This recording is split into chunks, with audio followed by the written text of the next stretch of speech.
You're here at Side Guy's Corner. I'm got the pleasure and the privilege of the IHWE owner, David Fuller. I can call him my friend. Thank you for being on the show. I really appreciate it for the time. I know you're a busy person, 24/7. My pleasure. All the time. How did IHWE get started, and how long has it been going? It officially started in 1998. It was the original story was I needed a final exam. I needed to make a video, and I wanted to make a video with two of my buddies, Chris Wolf and Brian Ryder. And I borrowed somebody's camera, and we filmed our wrestling show.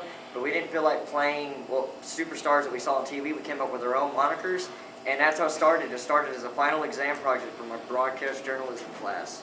And we just kept it going after that. It started in a backyard, Chris Wolf's backyard, in 1998. April 11th, 1998 was our first, I don't know what you call it, show, event, us goofing off in the backyard, but that was the first day, April 11th, 1998. Oh, besides Chris Wolf and Ryder and you, who else would you consider an original IHWE member?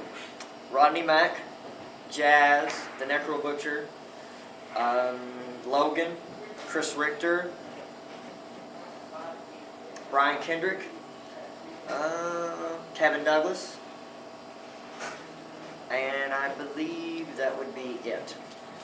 Well, in certain companies, this is going to be a sore subject, and you don't got to answer if you don't want to, but a lot of backyard companies actually go to a backyard show right now, and they talk about IHWE and how you're a stepping stone for them. They want to be just like IHWE. What would you say to a company like that that's actually trying to be a company?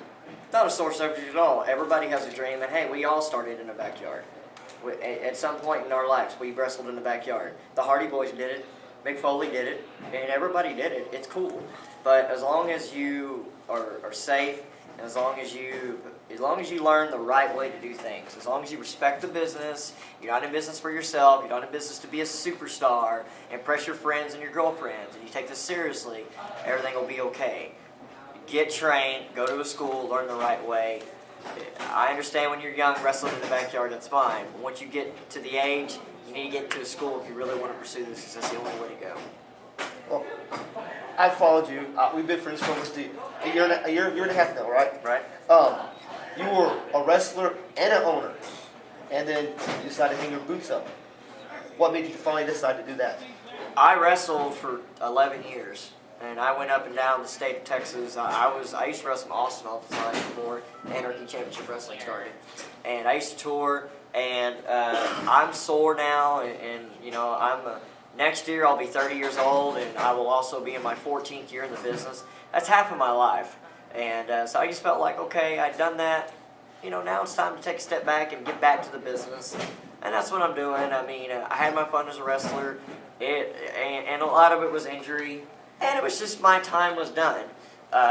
You know, I knew when my time was up. I knew I could contribute more at this point in my life behind the curtain than I could in front of the curtain. So I had my last match last December, and I'm perfectly content with how my career ended. Well, I didn't get the privilege of watching you ever wrestle live, but I've got to see a lot of your videos. It would have been a pleasure to watch you live. For me, it would have been a pleasure to watch you live. Thank you. You got a wrestling school now that I've heard about. Could you give the fans some information about your school? It's a basic thing. It's basic training. I actually recommend the XCW Wrestling School. But if you want to get in shape, this is more like a get in shape and get where you need to be to get into a wrestling school. You know, we work on some basics, but you know, it's and we have training here, and I have some certain people that come up and work with the students from time to time. But it's a stepping stone to a better school. You know, a school like Anarchy or XCW or TWE, one of those schools, way more qualified to handle. So it's just, you know, somebody, the people in Fort Worth, you know, XCW helps out a lot with our school, and I'm really appreciative. So it's just basic stuff. Some companies bring in Ring of Honor, bring in Dragon's Gate. You seem to bring in the old guys from WCCW and stuff. Why is that? Why don't you ever go out and get one of the other guys? We had Jimmy Jacobs last year. He won the IHWE championship. You know, I run in Fort Worth. Fort Worth and Dallas was the mecca of world-class championship wrestling. So So I'm a real big fan of it. I grew up watching that. I grew up watching World Wrestling Entertainment as well. I grew up watching Jim Crockett Wrestling. So, I mean, I'm a big fan of the old school. Yes, we've had Skandar Akbar, God bless his soul. We've had Maniac Matt Bourne. Well, we've had a lot of guys come through here. I'm more of a fan of the old school, but I love Ring of Honor people. I love Dragon's Gate. It's good stuff. I think they have a lot of great fans. And a lot of people, I remember the World Class days, a lot of people were huge fans, and I used to try to bring back some of that glory to the fans.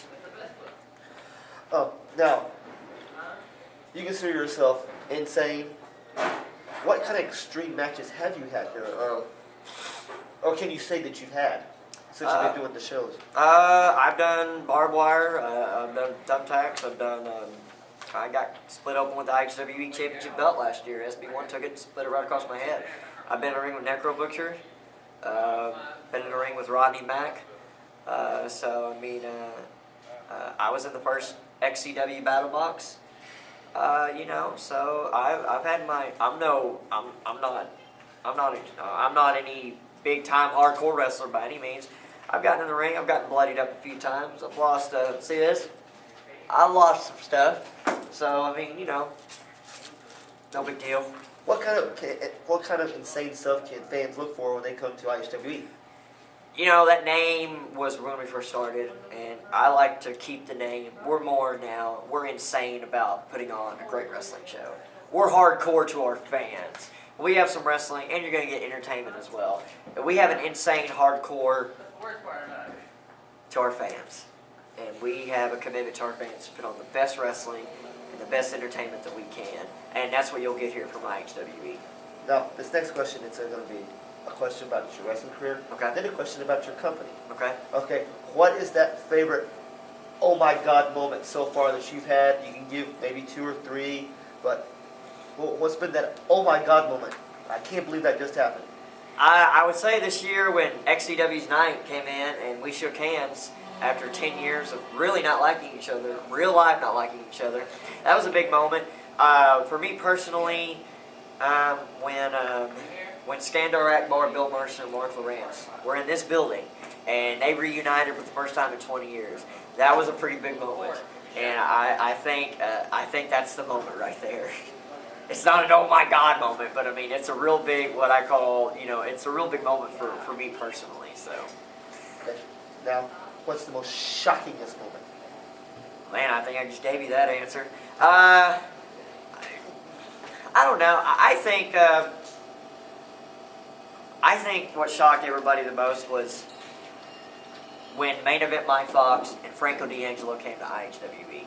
I think that shocked a lot of fans. Main Event Mike Fox came in, won the championship, and then the same night he wins the title, Franco D'Angelo's right there to challenge him. That shocked a lot of people.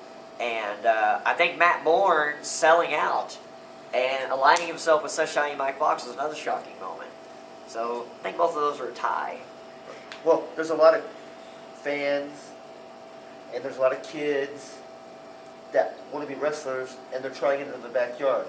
You answered this question earlier. Well, what kind of advice would you give, I guess, to someone like my son? You see him, he's 10, 11. What kind of advice would you give him right now when he's out there trying to do the stuff that he sees in the ring? What kind of advice? Have fun, but be safe. You can get really hurt doing this. There was a guy tonight that got hurt. But we get hurt, and it happens all the time. And that's why you got to go through training. And you got to go through a reputable school. There's a big difference between going to a wrestling school and going to a reputable school. You go through a reputable school, you protect yourself at all times. Accidents do happen. People have gotten hurt. They've gotten injured, paralyzed, a lot of bad stuff. So please just have fun, but at the same time, please be safe. Now, there's another question you may not want to answer, but give us some hints. You brought a lot of people in. Is there anybody that you would like to see come work for you that hasn't graced your presence yet? Tons. Tons. Lots of guys, But, 2010 was great. 2011 be even better. So you're not going to drop any names? No names. You have to keep showing up. What does the future of IHW hold for? I would like it to be a mainstay in Texas wrestling. I love the fans that come. I love it. I think it's great. It's good stuff, and I would just like it to be a home for everybody.